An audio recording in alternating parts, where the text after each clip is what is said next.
Okey, kita sambung soalan perbincangan untuk eksperimen tadi.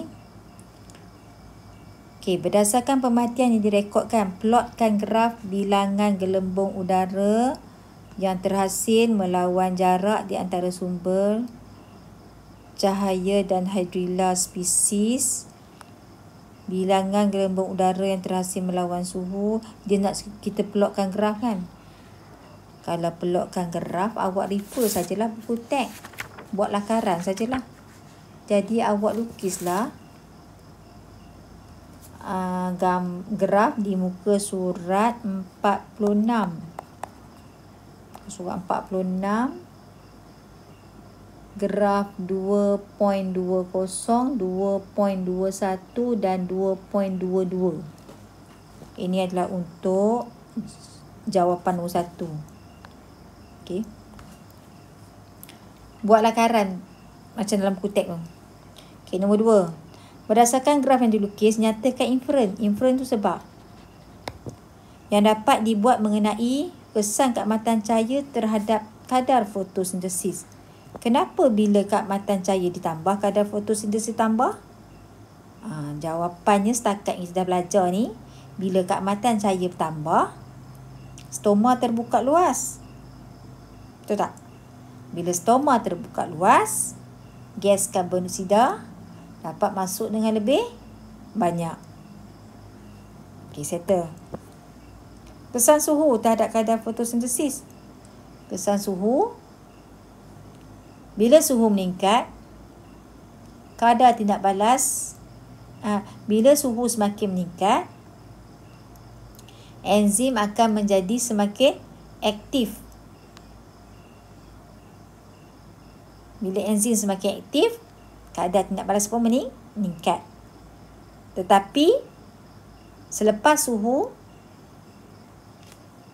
melepasi suhu optimum dalam kurungan 25 sampai 30 darjah Celsius, kadar tindak balas akan menurun sebab enzim ternyah asli. Okey, settle. C. Kesan kepekatan larutan natrium hidrogen karbonat. Semakin pekat. Kan? Sebab apa? Dia nak inference kan? Inference tu sebab lah. Dia bukan nak hubungannya, saya tersilap. Okey, kita ulang balik semula. Sebab dia nak sebabnya. Okey, berdasarkan graf yang dilukiskan, nyatakan inference sebab. Kesan keamatan cahaya, sebab keamatan cahaya yang tinggi menyebabkan stoma terbuka luas untuk karbon dioksida masuk dengan lebih banyak. Itu jawapan dia. Kesan suhu. Bila suhu meningkat, tenaga kinetik enzim meningkat. Ini akan meningkatkan kadar fotosintesis. Okey, jawapan dia. Kesan kepekatan larutan natrium hidrogen karbonat. Sebab semakin pekat larutan natrium hidrogen karbonat, semakin banyaklah gas karbon dioksida yang dapat dibekalkan. Okey, habis. Settle. Nombor 2. Terangkan kaedah mengendalikan semua pemboleh ubah dalam eksperimen A sampai C. Terangkan kaedah mengendalikan semua pemboleh ubah. Contohnya macam ni lah. Awak buatlah macam ni. Okay, eksperimen A. Pemboleh ubah dimanipulasi. Ini faktor cahaya kan. Eksperimen A faktor apa? Eksperimen A faktor keamatan cahaya. Faktor keamatan cahaya. Pemboleh ubah dimanipulasi apa dia? Pemboleh ubah yang dimanipulasi adalah mengubah. Awak startkan dengan ayat. Awak startkan dengan perkataan ni. Mengubah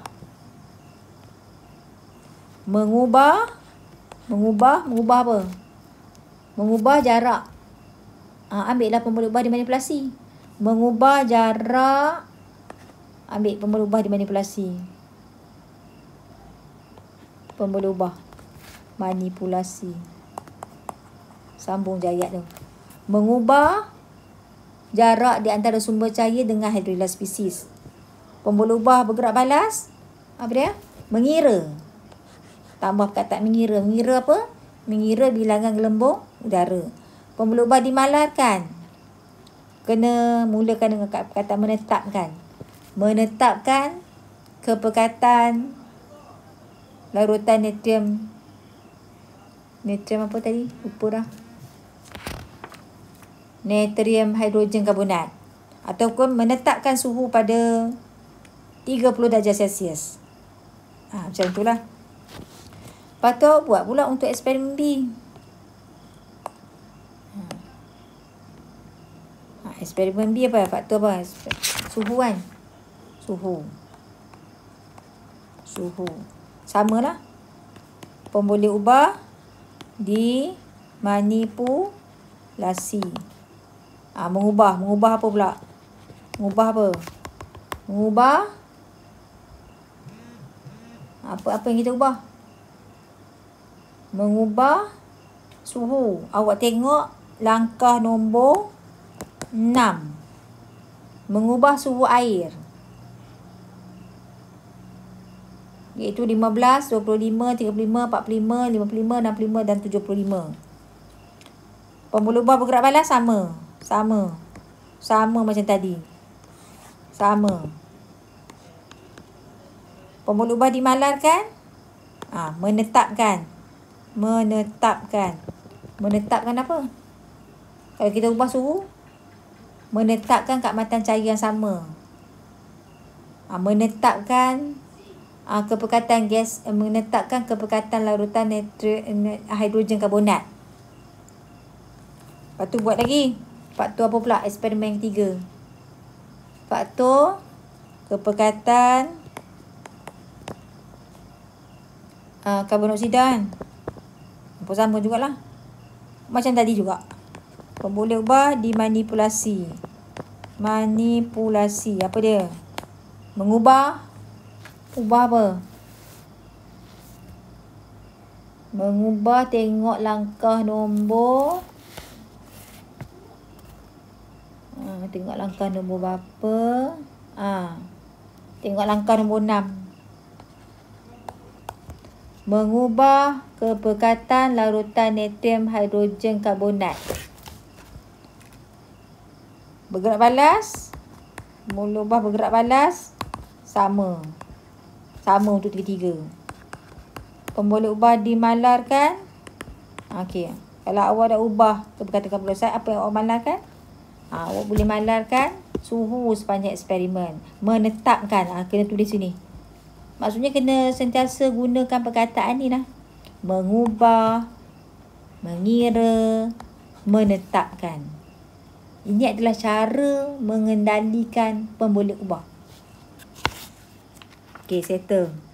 Tak faham nanti boleh PM tepi tanya. Dan soalan yang terakhir.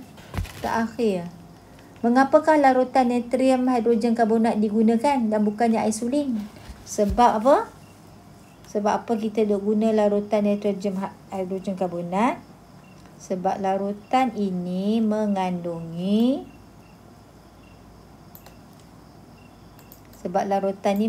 apa? Sebab larutan ini boleh membekalkan gas karbon dioksida yang diperlukan untuk fotosintesis. Jadi kita pun dah jawab dah 1, 2, 3, 4. Okey? Awak salinlah jawapan ni. Salin soalan dan jawapan. Buat dalam buku latihan. Okey. Untuk hari ni, yang itu saja. Sekian, terima kasih.